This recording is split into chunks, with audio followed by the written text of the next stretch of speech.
దుమ్ము తులపటానికి ఉన్నాయి రెడీగానే ఒక ధైర్యం వచ్చేసింది. అదొక భాగము. అది కాక పిలవగానే మన అచ్చిరెడ్డి గారు, కృష్ణారెడ్డి గారు, రేలంగి నరసింహరావు గారు వీళ్ళని ఎందుకు పిలుచుకున్నంటే అంటే నేను ఎన్ని సినిమాలు నటించినా కూడా నా మొదటి సినిమా ఈ ప్రశ్నకు బదిలేది 1986. కరెక్ట్గా 41 ఇయర్స్ నడుస్తున్నాయి. ఈ ప్రశ్నకు బదిలేదులో రాజశేఖర్ గారు హీరో. ఆ పిక్చర్ వెంటనే ఆహుతి, మళ్ళీ రాజశేఖర్ గారు హీరో. ఆ పిక్చర్ రిలీజ్ అయింది, మళ్ళీ వెంటనే స్టార్ట్ అయింది అంకుశం. ఇవన్నీ కూడా ఒకటే ఇయర్లో ఆల్మోస్ట్గా ఈ 3 సినిమాలు కూడా. కనుక నా మొదటి సినిమా, నా రెండవ సినిమా, నా మూడవ సినిమా. నాకు ఒకటి నన్ను సినీ నటుని చేసిన సినిమా అయితే, సినిమా ఇండస్ట్రీలో కాలు పెట్టిన సినిమా ఈ ప్రశ్నకు బదిలేదైతే, నటుడిగా పేజీన్నర డైలాగ్ ఒకటే షాట్లో చెప్పాను జీవిత గారితో ఆహుతిలో. ఫస్ట్ డే ఫస్ట్ షాట్ అందరూ చప్పట్లు కొట్టారు, కోట రామకృష్ణ గారు, శ్యాంప్రసాద్ రెడ్డి గారు. మూడవ సినిమా నన్ను నటుని చేసిన సినిమా. అట్లా తుంచితే నాకు ఒక హీరో ఇమేజ్ తెచ్చిన సినిమా మాయలోడు, అచ్చిరెడ్డి గారు, కృష్ణారెడ్డి గారు. ఇమేజ్ తెచ్చడమే కాదు, ఒక చినుకు చినుకు అందరితో పాటు 365వ రోజు సెకండ్ షో హౌస్ఫుల్ చూసా నేను. హౌస్ఫుల్లా ఏమైనా తమాషా చేస్తానని తిట్టాను నేను మేనేజర్ని. లేదు సార్, నిజమే సార్, హౌస్ఫుల్ చూడండి అని చూపించాను. పైకి వెళ్ళి చూస్తే కళ్ళు తిరిగినంత పని అయింది నాకు. పైన క్యాబిన్లోంచి చూశాను, తలుపులన్నీ తీశారు, బయటంతా జనం ఓ పూలు జల్లుతున్నారు, కోలాహలం. ఇంకా 100 రోజులు ఆడుతుంది సార్, కానీ కొన్ని కమిట్మెంట్స్ నుండి తీసేస్తున్నామన్నారు.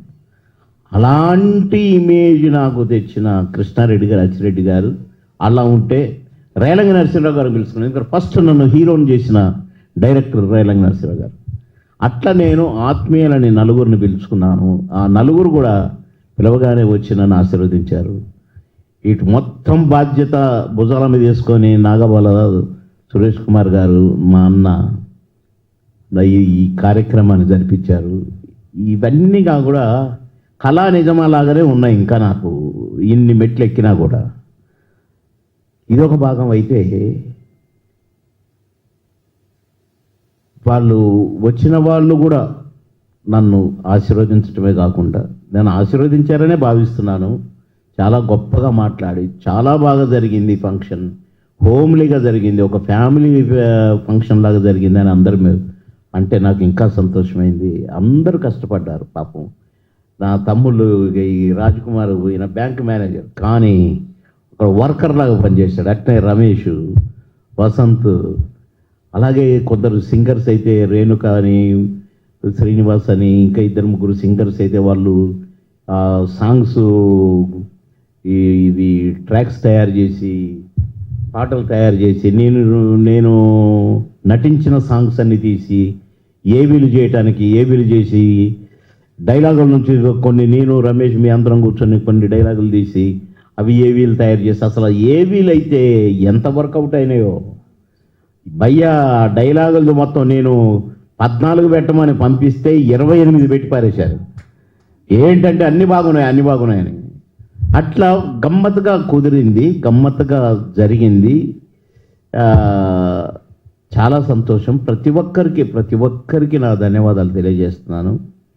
నేను అక్కడ హడావుడి అయిపోయింది. ఈ కరెక్ట్గా ఈ అవార్డ్స్ అనౌన్స్ చేశారు. విచిత్రం ఏంటంటే ఫ్యామిలీస్తో వచ్చిన వాళ్ళు కూడా, కింద హాల్లో కూర్చున్న వాళ్ళు కూడా షాల్, ఫ్లవర్ బుకే లేకుంటే ఎవరు రాలేదు. ప్రతి ఒక్కరు మళ్ళీ నాకు అందించాలని ప్రయత్నం.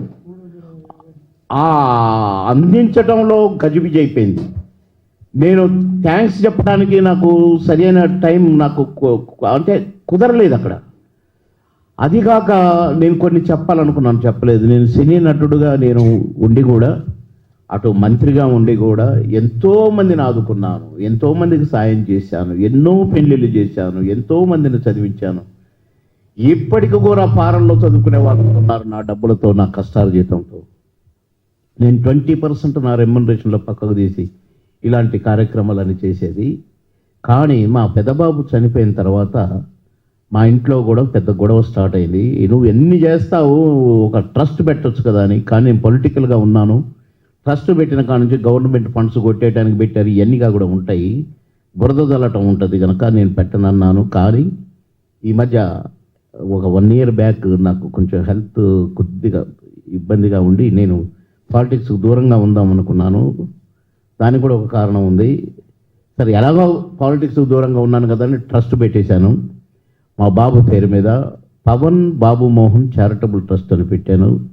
ఆ ట్రస్ట్ ద్వారా ఎన్నో కార్యక్రమాలు చేస్తాను. మొన్ననే మార్చిలో కూడా ఒక మంచి బ్రహ్మాండమైన కేబీకే హాస్పిటల్స్ వారి సహకారంతో మెడికల్ క్యాంప్ పెట్టాను.